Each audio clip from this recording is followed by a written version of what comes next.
திருவள்ளூரில் போதிய பேருந்துகள் இயக்கப்படாததால் பள்ளி கல்லூரி செல்லும் மாணவர்கள் கடுமையாக அவதியுற்றிருக்கிறார்கள். அண்மை செய்தியாக பார்த்துக் கொண்டிருக்கிறோம். இதுகுறித்த விரிவான தகவல்களை வழங்க காத்திருக்கிறார் எமது செய்தியாளர் பார்த்திபன். வணக்கம் பார்த்திபன். திருவள்ளூரில் போதிய பேருந்துகள் இயக்கப்படாததால் பள்ளி மற்றும் கல்லூரி செல்லும் மாணவர்கள் கடுமையான இன்னலுக்கு ஆளாகியிருக்கிறார்கள். இது குறித்த விவரங்களை சொல்லுங்க. குறிப்பாக தமிழகத்தில் இந்த போக்குவரத்து ஊழியர்கள் தொடர்ந்து இந்த போராட்டத்தில் ஈடுபட்டிருக்கிறார்கள். இதனால் பயணிகளும் சரி பொதுமக்கள் கடும் சிரமத்துக்கு ஆளாகி இருக்கிறார்கள். திருவள்ளூர் மாவட்டங்கள்ல ஒரு முக்கிய பணிமனையாக பார்க்கக்கூடிய திருவள்ளூர் பணிமனை செயல்பட்டு வருகிறது. இந்த பணிமனையிலிருந்து திருவள்ளூர் மாவட்டங்களிலிருந்து ஸ்ரீபெரும்புத்தூர், காஞ்சிபுரம், திருவள்ளூர் மாவட்டங்களிலிருந்து கும்மிடிப்பூண்டி, பொன்னேரி, பழவேற்காடு, செங்குன்றம், அதனைத் தொடர்ந்து மணலி, மீஞ்சூர் உள்ளிட்ட பகுதிகளிலிருந்து முக்கிய பேருந்துகள் இயக்கப்பட்டு வருகிறது. அப்படி இருக்கக்கூடிய சூழ்நிலை இந்த பகுதியில் இந்த பணிமனையில பேருந்துகள் முறையாக இயக்கப்பட்டதால் பயணிகள் கடும் சிரமத்துக்கு ஆளாகி இருக்கிறார்கள்.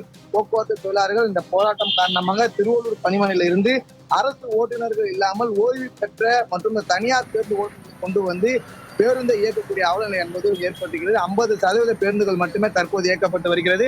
போக்குவரத்து தொழிலாளர்கள் ஊதிய உயர்வு, நிலுவையில் உள்ள இந்த பல பயணங்கள் உள்ளிட்ட பல்வேறு கோரிக்கைகளை வலியுறுத்தி இந்த தொழிற்சங்கம் சார்பில் தமிழ்நாடு அரசோடு நடைபெற்ற பேச்சுவார்த்தை தோல்வியடைந்த எதிரொலியாக தற்போது இந்த போராட்டத்தில் ஈடுபட்டிருக்கிறார்கள். குறிப்பாக பேருந்துகள் ஓடாது என தொழிற்சங்க நிர்வாகிகள் அறிவித்திருக்கக்கூடிய நிலையில திருவள்ளூர் மாவட்டத்திலிருந்து திருப்பதி, பாண்டிச்சேரி, நெல்லூர் போன்ற பிற மாநிலங்களுக்கு செல்லக்கூடிய பேருந்துகள் தற்போது வரை இயக்கப்படவில்லை. அது மட்டும் இல்லாமல் சென்னை புறநகர் பகுதிகளுக்கு செல்லக்கூடிய பொன்னேரி, கும்மிடிப்பூண்டி, பிற பகுதிகளுக்கு செல்லக்கூடிய 52 பேருந்துகள் குறைவாகவே இயக்கப்பட்டு வரக்கூடிய நிலையில பொதுமக்கள் கடும் சிரமத்துக்கு ஆளாகி இருக்கிறார்கள். திருவள்ளூர் மாவட்டத்தில் செயல்படக்கூடிய அந்த அரசு மருத்துவமனைக்கு வரக்கூடிய பொதுமக்கள், நோயாளிகள் கடும் சிரமத்துக்கு ஆளாகக்கூடிய நிலையில போதிய பேருந்துகள் வசதிகள் இல்லாத கடும் சிரமத்தை இன்னலுக்கு சந்தித்து வரக்கூடிய நிலை என்பது தற்போது ஏற்பட்டிருக்கிறது.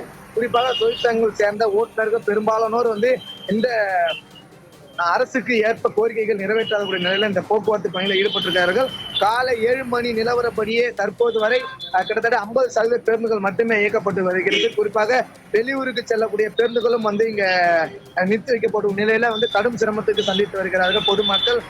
குறிப்பாக பெல்லானூர்பேட்டை, ராமஞ்சேரி, சுங்குவாசத்திரம், மணவூர், திருவலங்காடு, பெரியபாளையம் போன்ற திருவள்ளூர் மாவட்டத்தில் செல்லக்கூடிய முக்கிய பகுதிகளுக்கும் பேருந்துகள் முறையாக இயக்கப்பட்டதால் கடும் சிரமத்துக்கு ஆளாகி இருக்கிறார் என்பது குறிப்பிடத்தக்கது. விவரங்களுக்கு நன்றி பார்த்திபன்.